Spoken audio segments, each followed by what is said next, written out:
इस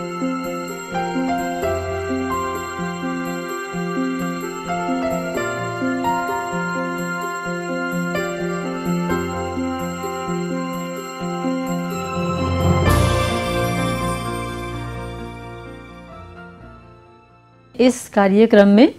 कृषि विस्तार सेवाओं में परियोजना प्रबंधन का उल्लेख कर रहे हैं। परियोजना प्रबंधन कैसे होता है, उसके कितने पहलू हैं, उसकी चर्चा करेंगे और आपको कुछ महत्वपूर्ण बातों पर कुछ महत्वपूर्ण विषयों पर बात करेंगे। इसमें सबसे पहले मैं ये बताना चाहूँगी कि जो कृषि जो एक महत्वपूर्ण है भारतीय अर्थव्यवस्था के लिए, उसके लिए विस्तार सेवाओं का उल्लेख करना इसलिए ज़रूरी है कि विस्तार सेवाओं के द्वारा ही टेक्नोलॉजी ट्रांसफ़र पॉसिबल हुआ है। मतलब जो भी हमारी रिसर्च जो लैब में हो रही है, वैज्ञानिक जो गतिविधियां हो रही हैं डिफरेंट लैब्स में या स्टेट यूनिवर्सिटीज़ में, उनका फ़ायदा फार्मर्स तक कैसे पहुँचे या उनका जो लाभ है वो सबसे ज़्यादा जो ग्रास रूट लेवल पर लोग हैं उनको कैसे पहुँचे, उसी के उल्लेख करने के लिए परियोजना प्रबंधन का अध्ययन करना बहुत आवश्यक है। तो अगर हम भारत की बात करें तो भारत दुनिया के भौगोलिक क्षेत्र का केवल 2.4% हिस्सा है, जिसमें हम 4% जल संसाधन भी रखते हैं। वाटर रिसोर्सेज दुनिया के 4% हमारे पास हैं, लेकिन दुनिया की आबादी का लगभग 17% और पशुओं का 15% को हमें सपोर्ट करना होता है। कृषि भारतीय अर्थव्यवस्था का एक महत्वपूर्ण क्षेत्र इसलिए भी है क्योंकि जो सकल घरेलू उत्पाद है, जिसको जीडीपी कहते हैं, उसका 14% हमारा कृषि से आता है और हम 11% तक के निर्यात कृषि उत्पाद से ही करते हैं। तो कहने का मतलब ये हुआ कि जब आधी जनसंख्या की आय का मुख्य स्रोत कृषि है, तो उस कृषि के उत्पादन के लिए हमें विकासशीलता से चलना चाहिए और उसमें सुनिश्चित तौर से बहुत ज़्यादा विकास हो, ऐसे कार्यों करने के लिए जो हमारे प्रोजेक्ट हैं या जो हमारे परियोजनाएं हैं, उनके प्रबंधन का एक खास अध्ययन करना बहुत आवश्यक है।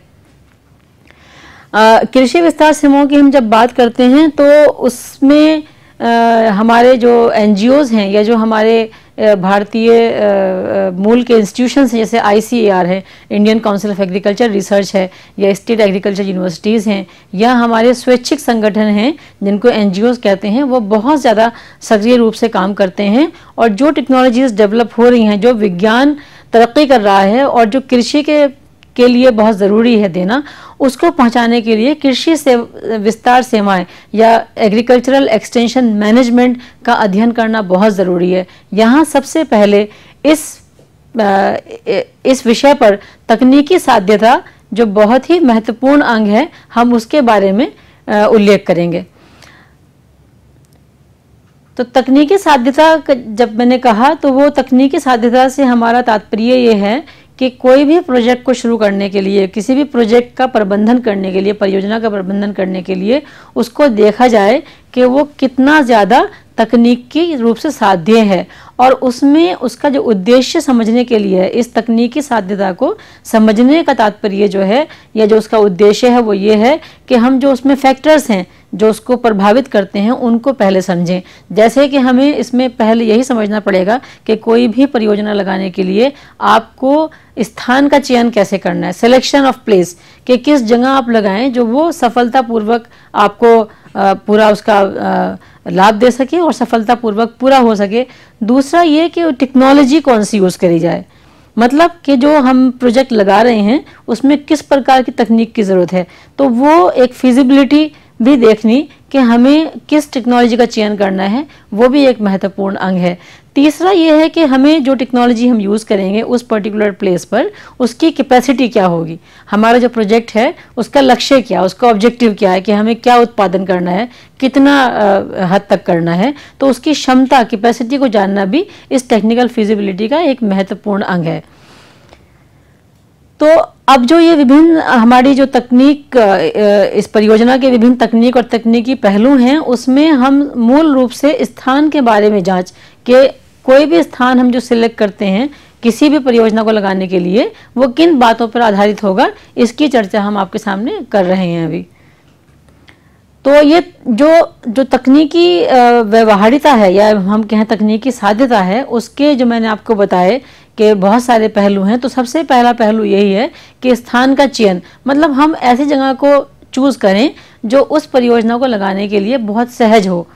क्योंकि जहां आप कोई परियोजना लगा रहे हैं, ये पता करना कि वहाँ रॉ मटेरियल वहाँ से कितना दूर है, या वहाँ के सप्लायर्स जो आपको सप्लाई करेंगे उनके लिए कितना आसानी है आप तक पहुँचना। तो ये सारे पहलू ऐसे हैं जो हमें किसी प्रोजेक्ट को शुरू करने से पहले सोचने होते हैं और प्लान करने होते हैं। दूसरे ये कि जो आपका पानी और बिजली, जो आपकी मेन ज़रूरियात हैं, जिनके साथ आप जिनके बिना आप काम नहीं कर सकते हैं, या वेस्ट पदार्थ हैं जैसे एफ्लुएंट ट्रीटमेंट प्लांट वगैरह लगाना है, तो उसके लिए कितनी जगह होगी, किस तरीके से आप उसको निकासित करेंगे, वो सब चीज़ें भी किसी भी प्रोजेक्ट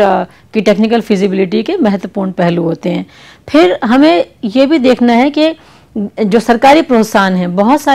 सारे पहलू ऐसे हैं जो समय समय पर सरकार प्रोत्साहित करती है। तो परियोजना शुरू करने से पहले टेक्निकल फिजिबिलिटी में ये देखा जाए कि ऐसी ही परियोजना शुरू करी जाए जिसमें आपको सरकार की तरफ से सहायता मिल रही हो या उसको सरकारी प्रोत्साहन मिल रहा हो, तो वो आपका प्रोजेक्ट हमेशा सफलता की तरफ ही जाएगा। तीसरे ये है कि जो शेड्यूलिंग इम्प्लीमेंटेशन के आपने जो प्रोजेक्ट सोचा, जो बनाया, उसका टेक्निकल फिजिबिलिटी बनाई, तो उसमें आपको एक टाइम फ्रेम देना होगा और उस टाइम फ्रेम में, उस शेड्यूलिंग में उसको आपको मॉनिटर करना होगा, तभी वो प्रोजेक्ट आपका सही तरीके से सुचारू रूप से आगे चल पाएगा। जहाँ तक स्थान के चयन की बात है, वहाँ सबसे बड़ा जो एक महत्वपूर्ण कारक है वो ये है कि आपकी जो अवेलेबिलिटी ऑफ मैन पावर है। क्योंकि आप कोई भी कार्य शुरू करते हैं, कोई प्रोजेक्ट शुरू करते हैं, आपको उसमें सबसे पहले मैन पावर देखना होगा कि आपको श्रम शक्ति कहाँ से मिलेगी, और वो श्रम शक्ति अगर पास में ही है तो आपके लिए कार्य करवाने में आसानी है। सिर्फ ये कि किस चीज़ की डिमांड है मार्केट में, वही समझ लेने से उस प्रोजेक्ट की सफलता का अनुमान नहीं लगा सकते, बल्कि उसके साथ साथ उसमें आपको फाइनेंस कहाँ से आ रहा है, दूसरे उसके साथ आपके लिए जो आपकी पब्लिसिटी है या एडवर्टाइजिंग है, वो सब के पहलू भी देखने तकनीकी साध्यता में बहुत आवश्यक हैं। एक और महत्वपूर्ण जो इशू है इसमें वो ये है कि जो आप स्थान चयन करते हैं, जो भी आप प्लेस चुनते हैं अपने प्रोजेक्ट लगाने के लिए, उसमें आपको ये देखना है कि उसकी कीमत क्या है, वो आपको इकोनॉमिकल भी है कि नहीं है, या आपका सारा जितना लागत है वो उसके लैंड खरीदने में लग जाए। दूसरे जो आपका इंफ्रास्ट्रक्चर है और चीज़ें हैं, उनमें आपने कितना इन्वेस्ट किया है, और जैसे कि मैंने बताया कि स्किल्ड मैन पावर जो आपको बहुत ज़रूरी है आपके प्रोजेक्ट को चलाने के लिए, वो कितनी अवेलेबल है, और साथ साथ में जो आपके पॉलिटिकल रीजंस हैं, राजनीतिक और सामाजिक वातावरण कैसा है, उस पर भी बहुत ज़्यादा किसी भी परियोजना के सफलता और या असफलता होने का संभावना रहती है। एक और चीज़ जिसका यहाँ पे उल्लेख करना अनिवार्य है वो है special economic zone and export oriented units. सरकार ने काफ़ी परियोजनाओं को सफलतापूर्वक करने के लिए जहाँ पे विदेशी निवेश आ सकता है, या जो आप निर्यात करने के लिए कर रहे हैं, तो ऐसे बहुत से एरियाज़ बनाए हैं जहाँ पे आप अपने प्रोजेक्ट को शुरू कर सकते हैं। वहाँ पे आपको तरह तरह की छूट मिलती हैं, जैसे कि विदेशी निवेश को बढ़ाने और देश से निर्यात को बढ़ावा देने की ज़रूरत पर ध्यान में रखते हुए भारत सरकार ने विशेष प्रोत्साहन और EPS एक्सपोर्ट प्रोसेसिंग यूनिट के लिए जो स्थान बनाए हैं, वहाँ पे आप अगर अपनी इकाइयों को लगाएंगे तो वो हमेशा प्रोजेक्ट आपके सक्सेसफुल होंगे। दूसरा ये कि जो सरकार की नीतियाँ होती हैं उससे बहुत ज़्यादा प्रभावित होता है आपका सफलता होना। आपके जो परियोजनाएं हैं उनकी जो पूंजीगत वस्तुएं हैं या कच्चे माल हैं और उपभोक्ता वस्तुओं की ज़रूरत है, वो इन एरिया में ड्यूटी मुक्त होती हैं और आपको केंद्रीय उत्पादन और शुल्क से छूट भी मिलती है। प्लस ऑपरेशन से पहले 8 वर्षों के दौरान लगातार 5 साल के लिए आपको आयकर की छुट्टी होती है, रियायती ब्याज दर पर उपलब्ध टीम अवेलेबल होता है, और दूसरे पूर्ण स्वामित्व वाले देशी कंपनी के दक्षिण क्षेत्र में निवेश हो सकता है। तो ऐसे सभी SEZ एंड EOU जो स्थान हैं, वहाँ पे आपको अपने परियोजना को करने के लिए ज़रूरी है कि समय का जगह का आप चयन कर सकें। तो तकनीकी साध्यता का हम जब उल्लेख कर रहे हैं और हमने अभी आपको बताया कि तकनीकी साध्यता में स्थान का चयन बहुत ही महत्वपूर्ण है, उसी के साथ साथ अगर आपको हम ये बताएं कि स्थान अगर एक महत्वपूर्ण अंग है तो टेक्नोलॉजी मतलब प्रौद्योगिकी चयन एक उसका दूसरा महत्वपूर्ण अंग है कि किसी भी परियोजना को शुरू करने के लिए आप किस तरह की टेक्नोलॉजी का सिलेक्ट करेंगे। टेक्नोलॉजी सिलेक्शन में आपको बहुत ज़्यादा केयरफुल होना पड़ेगा, तभी वो आपका प्रोजेक्ट सफलतापूर्वक पूरा होगा। क्योंकि कोई भी टेक्नोलॉजी या कोई तकनीक जो आप प्रौद्योगिकी कहीं से भी ले रहे हैं, उसकी सफलता टाइम और प्लेस पर निर्भर करती है। कोई टेक्नोलॉजी किसी एक टाइम पर बहुत ज़्यादा महत्वपूर्ण है या बहुत ज़्यादा उपयोगी है, लेकिन वो दूसरे समय में नहीं है। सपोज अगर आज हम कोई प्रौद्योगिकी यूज़ कर रहे हैं तो वो आज के समय में बहुत हमारे लिए उपयोगी है, लेकिन हो सकता है 2 महीने बाद ना हो। ऐसे ही अगर हमें टाइम लेना है कि किस समय पर कौन सी टेक्नोलॉजी इस्तेमाल करनी है, उसका चयन करना भी बहुत महत्वपूर्ण है। तो इसमें टाइम एंड लोकेशन मतलब समय और स्थान दोनों का ही बहुत जांच करना जब हम टेक्नोलॉजी का सिलेक्शन करते हैं बहुत अधिक ज़रूरी है। इसमें अगर हम प्रौद्योगिकी की बात करते हैं तो एप्रोप्रिएट टेक्नोलॉजी का जिक्र करना यहाँ पे बहुत आवश्यक है। उपयुक्त प्रौद्योगिकी मतलब एप्रोप्रिएट वो चीज़ होती है जो आपका एक लक्ष्य है किसी परियोजना को करने के लिए, उस परियोजना के लक्ष्य को